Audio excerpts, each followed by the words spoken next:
session by bit late due to some technical issues involved in my system. Okay, thank you, Shobha madam. So this session is going to cover the details of the levels of penalties, what actually we are following based on the guidelines set by the UGC. That is what I would like to share in this presentation. Before that, since there are many scholars joined this uh, workshop, so there's some quick intro about what are all the steps behind the completion of PhD program. That is given here, starting from admission and completion of first teasing and coursework, and there are the side by side what is the limitation suggested by the Center for Research, that is also which is given. Then open seminar, then completion of the comprehensive examination, and after the comprehensive examination, scholar should complete the confirmation meeting. That should be done within 2 months from the conduct of a compre exam. Then before conducting synopsis, second seminar has to be conducted by the scholar, open seminar. Okay, the duration of the program actually which is given alongside that, uh, uh, 2 to 6 years. This is what given in our regulation, unanimity regulation for full-time scholars. Full-time scholars are belonging to the category of engineering and technology. Minimum year is 2, but once the scholar completed 1.9 years, provided if the scholar having 2 published article in his hand, so the scholar ready to submit his thesis synopsis to Center for Research. That's what here 1.9 here it is given for full-time. That's the minimum duration. So the 6 year, that is the maximum duration suggested by Anna University, whereas the scholars belonging to science and humanities, the number of minimum year, that is 2.9, and maximum 6 years that is given. Whereas the scenario for part-time scholars something different, 3 years minimum for part-time from engineering and technology background, whereas the 4 years part-time scholars are from science and humanities background. Again, not 3 years, even you can submit once the scholar completed 2.9 years part-time scholar from engineering and technology background. If they have two paper, they can submit a synopsis to Center for Research.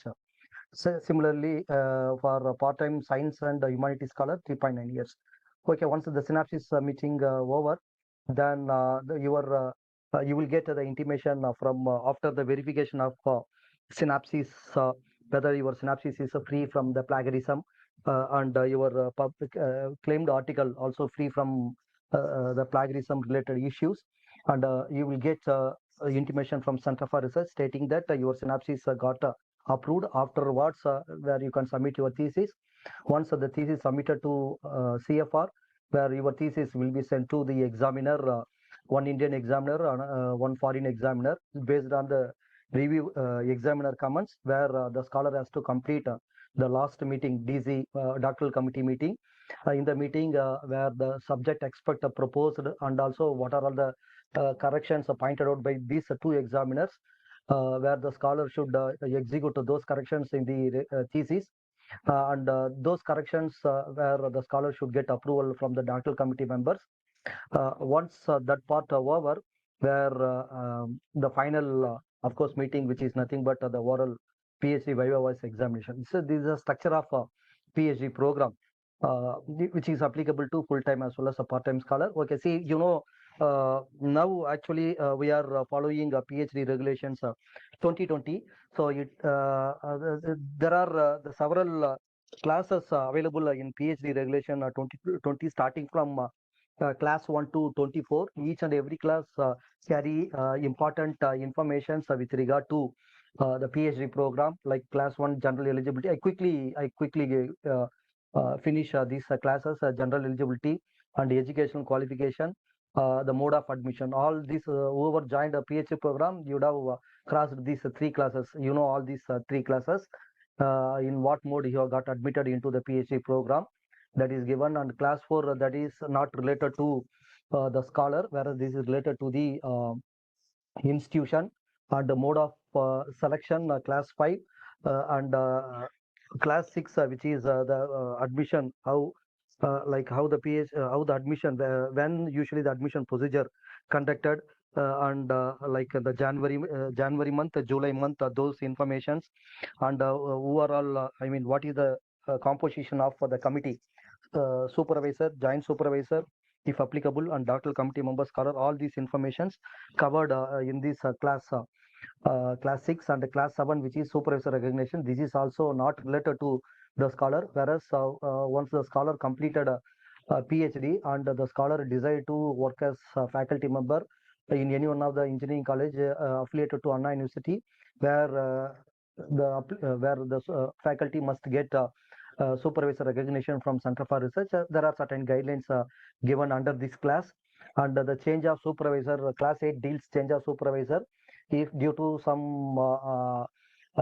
like misunderstanding between supervisor and the student, like there is a possibility where we can change the supervisor, or if the supervisor, if it is not in the institute, the supervisor got the opportunity at the abroad, where you can change the supervisor. So the norms, general norms, what are all the norms to be followed to change the supervisor given under class 8. Class 9 stands for number of scholars. Okay, maximum number of scholars can be guided by the faculty based on the cadre which is given under class 9. Class 10, which deals about the duration of the program. This is what I said, 2 and 3 years for full-time and part-time scholars belonging to the engineering and technology background, whereas science and humanities 3 and 4 year.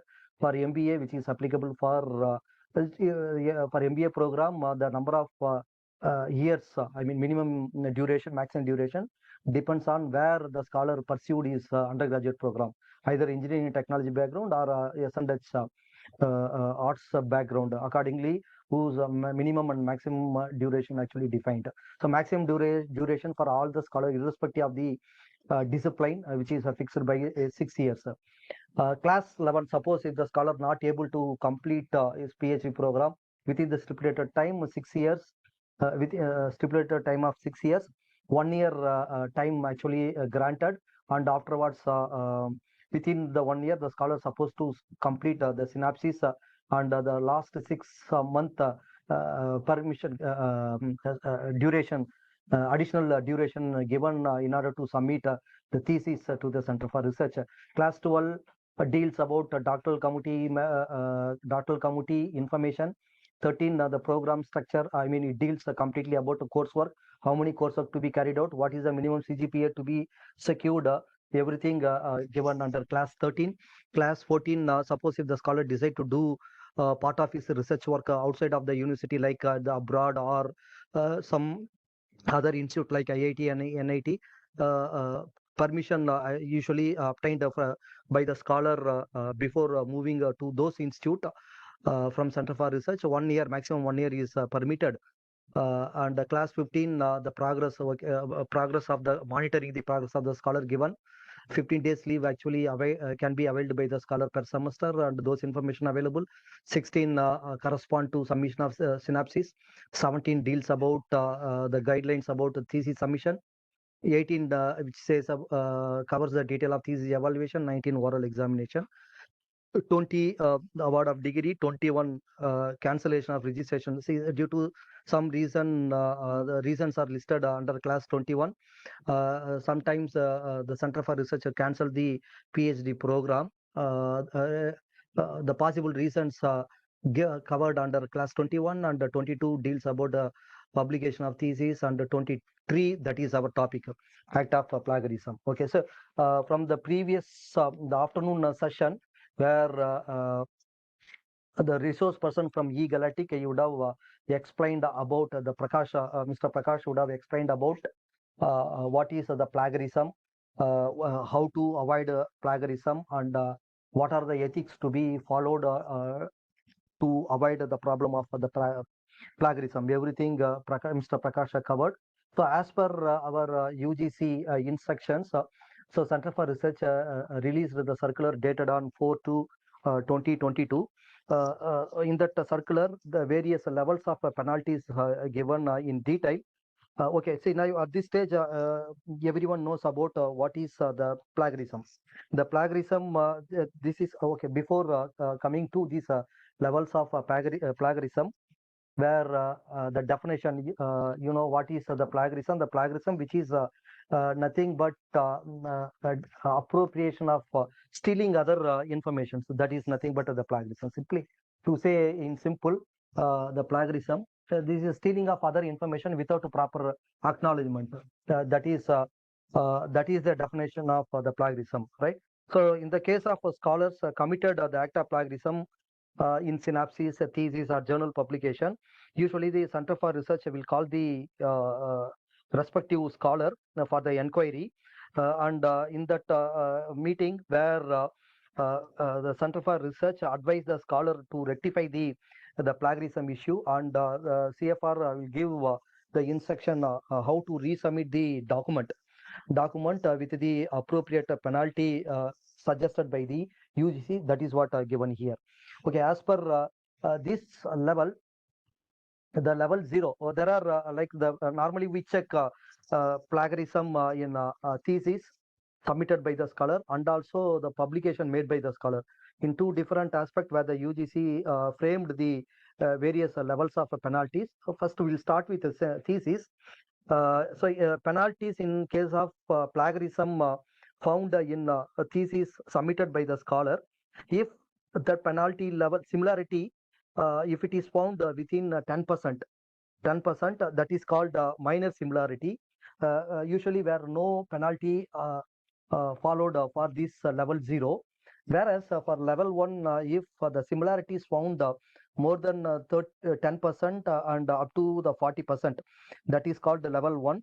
So such a scholar shall be asked to submit a revised thesis within a stipulated time mentioned by the UGC. The time actually nothing but 6 months. That is the penalty period. Within 6 months, the scholar should rectify this plagiarism issue, and scholar should resubmit the thesis to Center for Research. The maximum allowable time is 6 months. That is level 1. For level 2, suppose in the submitted thesis, if the similarity is seen more than 40% and up to the 60%, that is called as a level 2.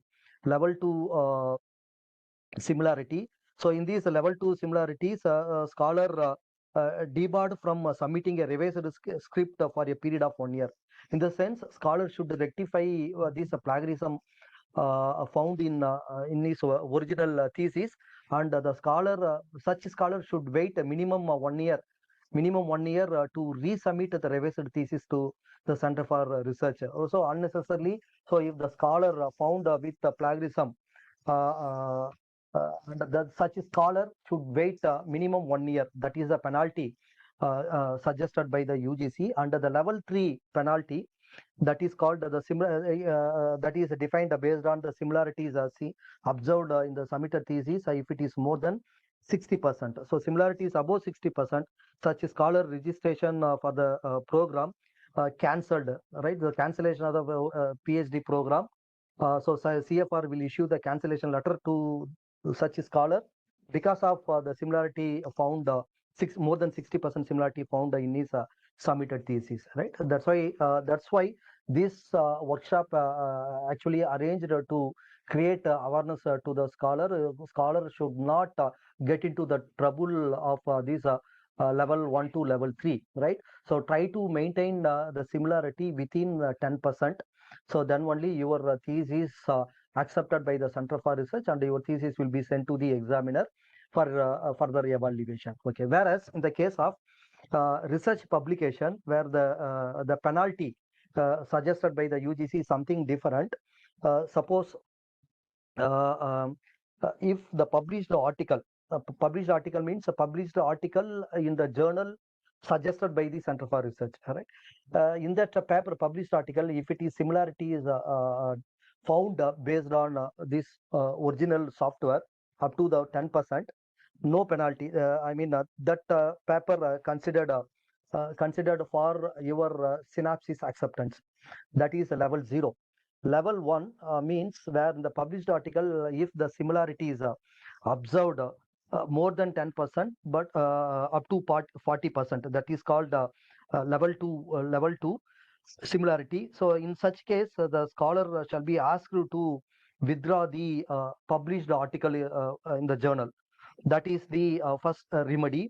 And also the supervisor denied a right to one annual increment. This is the norms are given by the UGC. So the scholar should no, for level 1 withdraw the manuscript 10 to 40%.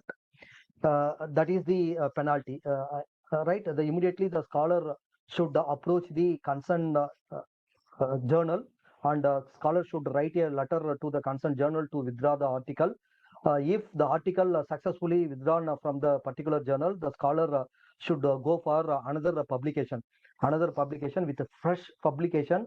The scholar has to conduct a synopsis meeting once again, and the scholar should submit the fresh published article with new synopsis, and these two documents must be submitted to Center for Research. Uh, that is level 1.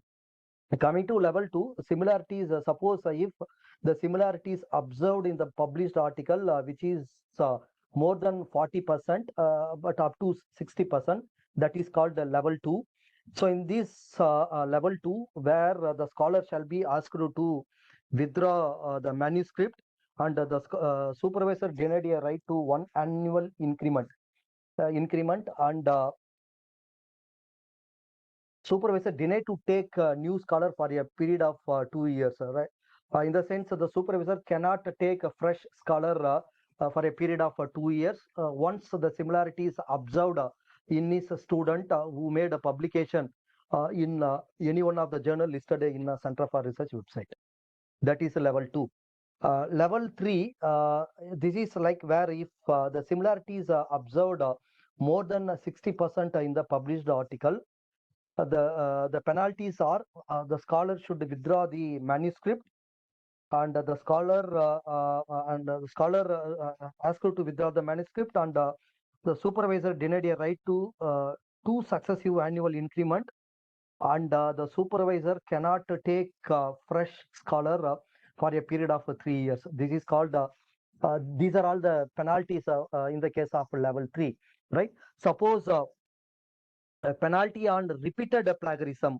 So in the case of suppose first in the repeated plagiarism, where the scholar shall be asked to withdraw the manuscript and shall be punished for the plagiarism of one level higher than the lower level committed by him. Suppose in the scholar submitted the paper with synopsis to Center for Research, and upon verification, if the scholar committed the similar, the plagiarism the level of 10% to 40%. So we ask the scholar to withdraw the manuscript, and we ask the scholar to come up with a fresh publication. So while going for fresh publication, even in the second time, if the scholar committed again a level 1 similarity, right, then the level 2 penalty imposed onto the scholar, right? That is clearly given in our circular issued on 4/2. So whatever the penalty already imposed onto the scholar, if it is repeated again, so such scholar shall be punished for the plagiarism of one level higher than the previous level committed by him or her, right? And that is point number 1. Point number 2, suppose a penalty in case suppose if in the thesis, if the plagiarism, if it is found on a later stage after awarding degree to the scholar, right? If the plagiarism detected on a date later than the date of award of degree, right? Where at the time the degree shall be put in suspension for a period recommended and approved by the committee constituted by the vice chancellor in the case of thesis. Whereas in the case of research publication, right, penalty in case where the benefit or credit has already been obtained, if plagiarism is proved on a later date than the date of benefit or credit obtained, as the case may be, then is benefit shall be put in suspension for a period recommended and approved by the committee constituted by the vice chancellor. I mean, say once your published article in which where the penalty deducted on a later stage. So after submitting your thesis ultimately to Center for Research, at that stage, suppose if any plagiarism detected by the publisher journal or by the Center for Research, right? So that normally the committee constituted by the vice chancellor. So as per the committee recommendation, your benefit, I mean credit, put in suspension for a period suggested by the committee, right? These are all the note.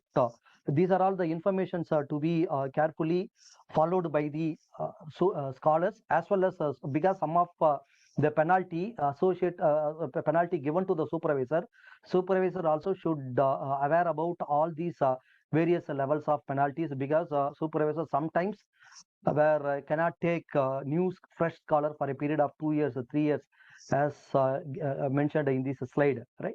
So these are all due to the reason of the plagiarism, right? So plagiarism, this is nothing but presenting, claiming someone else's work without giving a proper acknowledgement, right? So this is a kind of, obviously this is a kind of fraud, kind of an act of fraud. This is not a new term. Actually, this the plagiarism.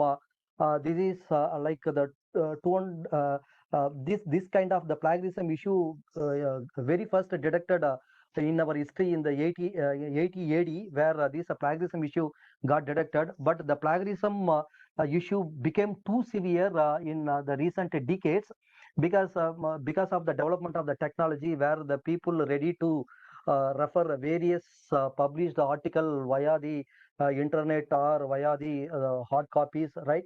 Where the people or the scholar knowingly, unknowingly committed this mistake, whether it is knowingly, unknowingly, where there is a level of penalty uh, given as per the circular issued by the CFR, right? So we cannot the latter stage, sir, without my knowledge, all these where I do not know how it happens. These I do not know. Even if you say like this, right, there is no remedy at the latter stage. That's why. So before going for publication, before submitting your thesis, thoroughly check the plagiarism by using the software suggested by the Center for Research, which is at present the original software, where in which every supervisor having its own login credential, using the supervisor login credential. That's why where just now our deputy director said you should sit along with the supervisor. Scholar should sit along with the supervisor. How supervisor is checking the plagiarism in his scholar thesis or scholar manuscript before going for publication. So you should, student also, scholar also should aware about how to use this software, because the credential given only to the supervisor. So by using supervisor login facility only, the scholar able to check all these the plagiarism.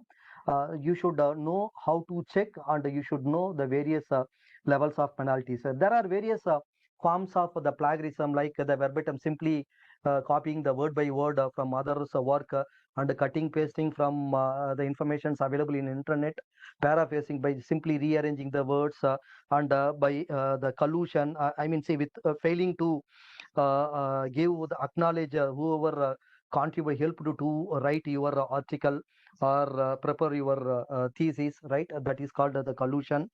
uh, and the failure to acknowledge the assistance, the use of material, like, okay, this is the reason, the last but one it is mentioned, that is the recent issue faced by higher education institute. There are various agencies now, they are in function, right? Those agencies take care of the publishing your article, I mean, they are ready to write paper on behalf of you, right? For which they collect some amount, for which they charge some amount, and they suggest in which journal this article will get published. These are all sometimes the scholar, without the knowledge of the supervisor, they run behind such kind of agencies. We should not, scholar should not commit this mistake without supervisor knowledge. Scholar should not submit any article to any journal listed by CFR, right? So via the supervisor knowledge only, the scholar supposed to submit all your research findings, right? So recently, yeah, in India, where we are running behind quick publication, because all our like the promotions are based on the publication, the promotion based on citations, H index, and the institute recognition based on again the institute H index, and everyone wants to publish their research finding within a short period of time, for which they try to find out where is the shortcut, right? So the shortcut definitely sometimes this will create the problem, right? Because sometimes what happens, there are too many too many authors joined together for a single paper. We see some of the published article, we see more than 10 authors, 15 authors, they joined together, and they knocked the door of the paid journal, for paid journal, by joining 10 to more than 10 authors, by paying the amount by each person, they go for the publication. Uh, Such kind of practice we should not follow, because like the authorship at sale, that is the reason. Apart from plagiarism, the Center for Research are facing such kind of problem. That's why recently Center for Research issued one circular stating that at least one of the claimed article, the number of authors, the maximum number of authors are limited to 4. So because of the recent problem facing by higher education institute, right? So how to avoid a problem? To avoid problem, it's a very simple mantra to avoid this issue, right? This is where we should follow. We should learn and employ the principles of good academic practice. That is the only way. That's the only way to avoid this plagiarism. We should not fabricate the readings. We should not copy the readings. We should not steal the readings from other one. Even sometimes the self plagiarism, even we should not steal our own. We should not reproduce whatever the info text published in our previous article. Sometimes the authors they copy the same information and they go for one more publication. So if it is so, that is called as auto plagiarism or self plagiarism. Whether it is self plagiarism or the plagiarism, strictly to be avoided. Thereby, where we can maintain the name and fame of this Anna University. Not only that, it won't deteriorate the name of your supervisor. We should clearly understand the issue of the plagiarism and how to avoid plagiarism. Even if you wish to mention someone information in your article, properly you acknowledge. Thereby, you can escape from this issue. That is the only way. That is the only way, right? Even whether it is published article or unpublished article, you please provide the proper acknowledgement in the references. Carefully indicate those informations where you taken those informations. You must given in the bibliography, right? This is the way to avoid or escape from this issue, plagiarism related issue. Thank you. These are all due to the shortage of time. I quickly covered all these the informations. If you have any queries with regard to the plagiarism, so I'm ready to help you to clarify your doubts. Thank you, Kumaresan sir. So, of course, this is a very important session, like I told you, and sir has covered almost the key points that are necessary in order to understand why plagiarism can be problematic for any research scholar. I can see a question from one Miss S. Subhashini, who wants to know if there are any free or low-cost plagiarism software. Kumaresan sir, would you like to take this question? Madam, so free software, this is original is a free software. Free software, the supervisor having the login credential, the scholar should conduct her supervisor to how to use original software to check the plagiarism. Yes. So the only way to check plagiarism would be through the supervisor. Otherwise, we will enter into all kinds of problems. Yes. So thank you, Kumaresan sir, for this particular session, because I understand that we've had a long day and we still have 500 participants who are attending this particular workshops. That shows the interest of the scholars. So dear scholars, I have also in the chat box, I have included the Google link, the Google Forms link, through which you can submit your feedback. It is essential for us to know how useful this particular workshop has been for you, and how we can help you further through the topics that you are suggesting. So we've come to the end of the session for the entire day, and I would like to propose the vote of thanks. I have the honor and privilege for proposing the vote of thanks for this particular marathon session, I should say, with different other experts, both internal and external. So I would like to first of all thank our Honorable Vice Chancellor, sir, for having given us the permission to conduct this particular workshop. In fact, he was the backbone and the inspiring force who had asked us to conduct such workshops on academic research and publishing in high quality journals. So I'm very thankful to you, sir. And I would also like to thank the directors of the Center for Research and the University Library, Dr. C. Umarani Madam and Dr. D. Arivudai Nambi, sir, for having come together and come up with the topics, with the suggestions that we wanted to have for this particular workshop. So I thank both the directors for their efforts. And of course, the first session, Professor Vailraj, sir, our Honorable Vice Chancellor, he charted out the entire map of the journey which a research scholar will be undertaking, and for that we are really thankful to you, sir. And Mr. Rishabh Sharma, who was here with us, who spoke to us about Web of Science, who kind of revealed a lot of mysteries around Web of Science and the JCR, or the Journal Citation Report.